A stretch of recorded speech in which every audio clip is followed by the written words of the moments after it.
Imagine sitting in a quiet diner, sipping your coffee, minding your business when a leather-jacketed biker storms in, curses an elderly man wearing a military cap, and slaps him across the face for no reason at all. Now imagine that man isn't just any senior citizen. He's a 76-year-old decorated war veteran and the biker. He has no idea who just walked through the door 11 minutes later. What happened next had every customer standing, recording, and gasping. The entire diner fell silent. You won't believe how it ends. Subscribe now for more stories that leave your jaw on the floor. It was a peaceful morning in rural Tennessee, the kind where the air smells like bacon and rain-soaked pine, and the diner lights flickered gently over formica, tables, and steaming coffee mugs. The place was called Maggie's, a locally beloved spot that had served truckers, teachers, and soldiers alike for nearly 60 years. That particular morning, the regulars trickled in, same as always, until a man in a faded U.S. Army cap pushed through the door, nodding politely to the waitress as he made his way to his favorite corner booth. His name was Earl Tanner, a 76-year-old veteran who had served 3 tours Vietnam, Desert Storm, and then returned to train recruits. His back was bent with years, but his eyes were sharp. Everyone knew and respected Earl, except for the man who followed him in. The biker strode in like he owned the place, tall, broad, and full of swagger, covered in patches that meant nothing to anyone but his gang. His name was Trent Bruiser Malloy, and he didn't take kindly to people in any uniform. As Earl sat down and the waitress handed him his coffee, Bruiser shoved past the kids and marched up to Earl's table. "Nice hat, Grandpa," he sneered, yanking it off and tossing it to the ground. Earl calmly looked up. "That hat's got more honor than you'll ever have." "That did it." Bruiser raised his hand and slapped Earl across the face. The diner froze.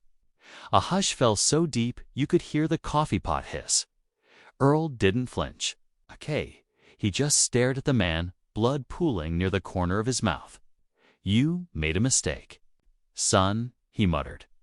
Bruiser laughed, turning to leave, until he heard a voice from the booth behind the counter. It was Maggie, the owner. "You better leave now, Bruiser. You just messed with the wrong man." He chuckled, flipped her the finger, and stormed outside, not knowing someone had already hit send on a text. It read, "Dad's been hit. Diner, urgent." The message reached a secure satellite channel. 10 minutes passed. At the 11th minute, the door flew. Everyone in the diner looked up. What they saw was not one man but 6. Leading the group was Major Colin Tanner's only son, a current U.S. Army logistics commander. Built like a linebacker, dressed in full fatigues, followed by 5 military men fresh off a training drill from Fort Campbell. The temperature in the diner dropped. Colin didn't say a word at first. He knelt beside his father, gently touched the bruise on his cheek, and then stood up. "Where is he?" he asked, his voice cold and precise. Maggie nodded toward the lot on his bike. "Thinks he's tough." Colin turned to his men. "Secure the perimeter. No one leaves until this is settled." They moved like clockwork, to blocking the door, to heading outside, and one scanning the room. The other patrons watched in stunned silence. Outside, Bruiser was revving his engine, laughing with another biker who had just pulled up. "Old man needed a lesson," he said. That's when he saw them 6 uniformed soldiers stepping toward him like shadows in a war zone. Colin didn't run. He walked. And when he reached the bike, he stood still, arms behind his back. "You put your hands on my father, a retired U.S. Command Sergeant Major. You'll apologize. Now?" Bruiser blinked. "Make me." What followed wasn't a fight, it was an obliteration. With one twist of his arm and a pivot of his body, Colin took Bruiser down, pinning him with a knee to the back and a tactical grip that could dislocate a shoulder in 3 seconds. "I asked you nicely," he said. This is me not asking nicely. His men stood guard as onlookers came out with phones. The second biker tried to lunge and met the asphalt before he got to steps. By the time local police arrived, called by one of the waitresses, they were briefed by Fort Campbell officers already present. "We have it under control," Colin stated, offering footage from the diner camera and at least 12 eyewitness statements. Back inside the diner, Earl had finished his coffee. He didn't want drama, and he hadn't asked for his son's unit to show up in uniform, but he also knew the world needed to be reminded. "People forget," Earl said softly as reporters began arriving. "They forget who fights for their freedom, who comes back with scars no one can see. They think just 'cause we're old, we're easy targets. But we've bled for this flag. We've seen friends die, and we still stand tall." His voice quivered but did not break.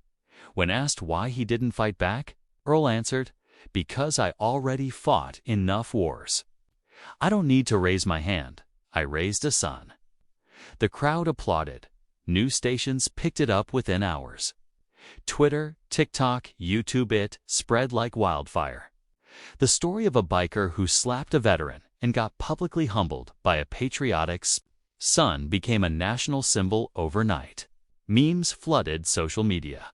Hashtags like #Don, single quotes to mess with veterans, #ArmyJustice, and #Colin Tanner trended across the globe. The diner added a plaque in honor of those who serve, and their son's whose stand-up bruiser was charged with assault, reckless endangerment, and a parole violation. But the bigger consequence was social. His motorcycle gang disbanded after sponsors dropped them, and even his family cut ties. Meanwhile, Earl and Colin were invited to the White House.